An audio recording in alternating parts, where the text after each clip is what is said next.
Andhra Pradesh NHM की तरफ से न्यू वैकेंसीज आ चुकी हैं। स्टाफ नर्स और भी अलग अलग पैरामेडिकल पोस्ट्स हैं, जिसमें स्टाफ नर्स की, ऑप्टोमेट्रिस्ट की, क्लिनिकल साइकोलॉजिस्ट की बहुत सारी पोस्ट्स हैं। टोटल 9 वैकेंसीज आई हुई हैं आंध्र प्रदेश एनएचएम की तरफ से। 11 मार्च इसकी लास्ट डेट होने वाली है। कैसे आप लोग को अप्लाई करना है, क्या क्या क्वालिफिकेशन की ज़रूरत होगी, एक्सपीरियंस तो नहीं मांगा हुआ, क्या लास्ट डेट होगी अप्लाई करने की, कब से फॉर्म फिलिंग स्टार्ट होगी, इस वीडियो में कंप्लीट डिटेल आप लोग को देंगे। सिंपली आप लोग को डिस्क्रिप्शन में एक लिंक मिलेगी governmentränk.com। जैसे आप लोग उस लिंक पे क्लिक करेंगे या फिर आप लोग अपने ब्राउजर में भी सर्च कर सकते हैं, तो आप लोग इस पेज पर रिडायरेक्ट हो जाएंगे। यहाँ पे आप लोगों को नीचे स्क्रॉल करना है नीचे की तरफ। यहाँ पे आप लोग देखेंगे ये Andhra Pradesh NHM East Godavari vacancy. यहाँ पे 9 स्टाफ नर्स पैरामेडिकल पोस्ट हैं।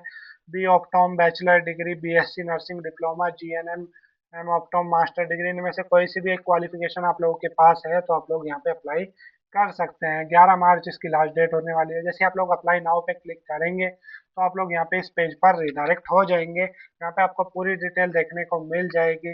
11 मार्च लास्ट डेट होने वाली है। 9 टोटल पोस्ट है। सबसे बड़ी चीज, यहाँ पे कोई भी ऑनलाइन अप्लाई नहीं करना है, आप लोगों को ऑफलाइन अप्लाई करना है।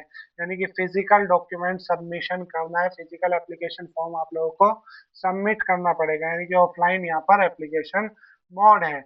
जो नोटिफिकेशन इशू हुआ है वो कल ही नोटिफिकेशन ये इशू हुआ है। 26 फरवरी को एप्लीकेशन स्टार्ट होगी। 2 11 मार्च तक, यानी कि 2 मार्च एप्लीकेशन स्टार्ट हो जाएगी। आप लोग 2 मार्च को जाके वहाँ पे सबमिट कर सकते हैं। 2 से 11 तक, 11 मार्च इसकी लास्ट डेट होने वाली है।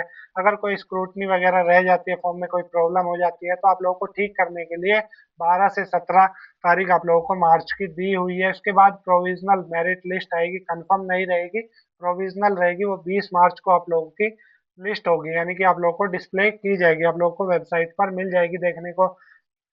उसके बाद जो ग्रेवियंस पीरियड होगा, जो भी ऊपर नीचे उसमें चेंजेस होंगे, वो 11-21 से 24 मार्च के बीच होंगे। उसके बाद लास्ट होगी फाइनल मेरिट अप्रूवल, यानी कि 28 मार्च को फाइनल मेरिट आप लोगों की आ जाएगी। उसके बाद सिलेक्शन, जिनका भी कैंडिडेट्स का सिलेक्शन होगा, वो 31 मार्च को लिस्ट दिखा दी जाएगी। यानी आप देखिए पोस्ट वाइज वैकेंसी यहाँ पे दी हुई है।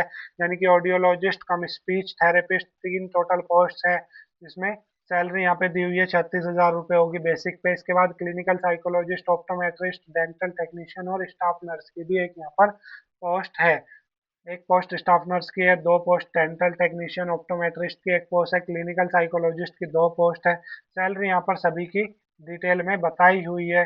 अब यहाँ पे बात कर लेते हैं क्या क्वालिफिकेशन रहेगी, यानी कि एजुकेशनल क्वालिफिकेशन क्या मांगी हुई है। ऑडियोलॉजिस्ट के लिए बैचलर डिग्री होनी चाहिए स्पीच या फिर language pathology from any recognised university. Clinical psychologist में मास्टर डिग्री आप लोगों के पास होनी चाहिए, MA, MSc, MPhil in medical. इसके अलावा social psychology, clinical psychology, mental health, इनमें से एक भी अगर आप लोगों के पास है तो वो आप लोग की चाहिएगी। रजिस्ट्रेशन आरसीआई में आप लोग का होना चाहिए। ऑप्टोमेट्रिस्ट में बैचलर डिग्री या मास्टर डिग्री आप लोग के पास है किसी भी यूनिवर्सिटी से ऑप्टोमेट्री में, तो आप लोग अप्लाई कर सकते हैं। डेंटल टेक्नीशियन में 1 या 2 साल का आपके पास कोर्स होना चाहिए, डिप्लोमा होना चाहिए कोई भी, और आप लोगों का रजिस्ट्रेशन मैंडेटरी है Andhra Pradesh state dental council में।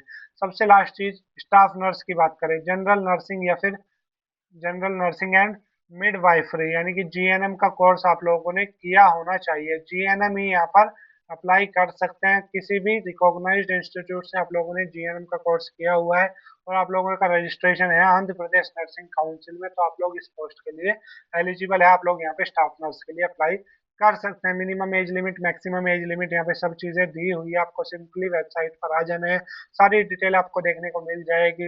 एप्लीकेशन फीस भी यहाँ पे दी हुई है, 300 रुपये। बीसी, ओबीसी, एससी, एसटी के लिए 200 रुपये फीस होगी। जो फिजिकली हैंडीकैप्ड पर्सन है उनके लिए कोई फीस यहाँ पर नहीं होगी। क्वालिफिकेशन, मोड ऑफ सिलेक्शन की बात करें, कैसे सिलेक्शन होगा, तो टोटल 100 मार्क्स का आप लोगों का पेपर होगा, जिसमें से 75 मार्क्स आपको एलोकेट किए जाएंगे जो भी आपका एग्जाम होगा उसका, यानी कि 75 मार्क्स का आपका एक एग्जाम कंडक्ट कराया जाएगा। वेटेज की बात करें तो 10 मार्क्स, यानी कि कंप्लीट ईयर जो भी आप लोगों ने, मान लीजिए प्रायर क्वालिफिकेशन आप लोगों की है, तो उसके 10 मार्क्स आपको दिए जाएंगे। मान लीजिए आप लोगों के पास डिग्री है और उसमें आपकी अच्छी खासी परसेंटेज या सी आपका सीजीपीए बना हुआ है, तो उसके हिसाब से आपको 10 मार्क्स में से दिए जाएंगे। एक्सपीरियंस का वेटेज अलग से है, यहाँ पे 15 मार्क्स आपको एक्सपीरियंस के दिए जाएंगे। अगर कोविड में सर्विस दी है तो उसके लिए अलग, ट्राइबल रूरल एरियाज के लिए सारी चीजें यहाँ पे दी हुई है। अब आप लोगों को कैसे अप्लाई करना है, ऑफलाइन एप्लीकेशन होगा, डाउनलोड कर लेना है सिंपली यहाँ से एप्लीकेशन फॉर्म। जैसे डाउनलोड पीडीएफ पे आप लोग क्लिक करेंगे तो उसमें नीचे एप्लीकेशन फॉर्म आप लोग को मिल जाएगा देखने को। जैसे डाउनलोड पीडीएफ पे क्लिक करोगे तो आप लोग यहाँ से डाउनलोड पीडीएफ कर सकते हैं। जैसे ही डाउनलोड पीडीएफ पे क्लिक करोगे तो उसमें एप्लीकेशन फॉर्म है, उसका प्रिंट निकाल के उसको आपको फिल कर लेना है ब्लॉक लेटर्स में, यानी कि कैपिटल लेटर्स में आपको सारा वो फिल करना होगा। जो आपकी पर्सनल, एजुकेशनल या फिर एक्सपीरियंस डिटेल है वो सब उसमें फिल करनी पड़ेगी। एक पासपोर्ट साइज फोटो आपको उसके ऊपर अटैच करना पड़ेगा। उसके अलावा जो फीस होगी वो आपको डिमांड ड्राफ्ट के थ्रू आप लोगों को पे करनी पड़ेगी, किसी भी रिकॉग्नाइज्ड बैंक के थ्रू।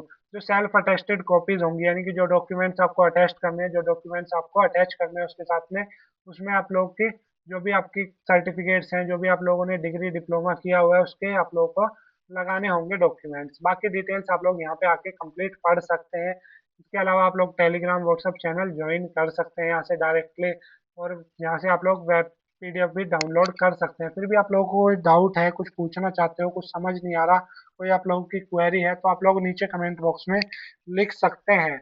इसके अलावा भी जो लेटेस्ट वैकेंसीज निकली हुई है मैं आप लोग को दिखा देता हूँ। जैसे आप लोग मान लीजिए यहाँ पे बहुत सारी वैकेंसीज निकली हुई है, आप लोग देख सकते हैं यहाँ पे। आंध्र प्रदेश ईस्ट, ये वाली वैकेंसी हम लोगों ने अभी देखी नर्सिंग के लिए, लेकिन आप लोग यहाँ पे सर्च करेंगे तो आप लोग को नर्सिंग की लेटेस्ट और भी वैकेंसीज यहाँ पर देखने को मिल जाएगी। जैसे केंद्र विद्यालय में वैकेंसीज निकली हुई है नर्सिंग के लिए। इसके अलावा यहाँ पे आप केंद्र विद्यालय चंडी मंदिर में देख सकते हैं नर्सिंग के लिए वैकेंसी और भी निकली हुई है। यहाँ पे केंद्रीय विद्यालय एनएफआर में भी नर्सिंग के लिए वैकेंसी निकली हुई है। सभी रिसेंट वैकेंसीज यहाँ पे लिखी हुई है, जो भी रिसेंट है। एम्स नॉरसेट का नर्सिंग का ऑफिशियल नोटिफिकेशन आ चुका है, उसमें बीएससी नर्सिंग डिग्री डिप्लोमा आप लोगों ने कुछ भी किया हुआ है, आप लोग वहाँ पे डायरेक्ट अप्लाई कर सकते हो। लास्ट डेट भी यहाँ पे दी हुई है, सारी चीजें यहाँ पे आपको देखने को मिल जाएगी। सिंपली आपको डिस्क्रिप्शन में जो लिंक दी हुई है वहाँ पे जाके क्लिक करके आप लोग अप्लाई कर सकते हो। ये फॉर्म की लास्ट डेट कल थी। आप लोग अगर हमारे साथ जुड़े हुए थे तो आप लोगों को पता होगा, इसके ऊपर भी वीडियो आई हुई थी। इसकी 26 फरवरी लास्ट डेट थी कल। ये भी फॉर्म बहुत अच्छा था नर्सिंग वाले कैंडिडेट्स के लिए, जिन्होंने बीएससी नर्सिंग जीएनएम एएनएम किया था, वो सब यहाँ पे अप्लाई कर सकते थे। अब यहाँ पे आप लोगों को फिर भी कोई डाउट है इस वाली वैकेंसी में, तो आप लोग एम्स नॉरसेट की वैकेंसी की मैंने डिटेल्ड वीडियो चैनल पर डाल दिया, आप लोग जाके देख सकते हैं। इसके अलावा आप लोग को इस वाली वैकेंसी में फिर भी अभी भी कोई डाउट है, कुछ पूछना चाह रहे हो, कुछ समझ नहीं आया आंध्र प्रदेश की जो एनएचएम की वैकेंसी है, तो आप लोग नीचे कमेंट बॉक्स में लिख सकते हैं, मैं आप लोगों की क्वेरी वहाँ पे सॉल्व कर दूंगा।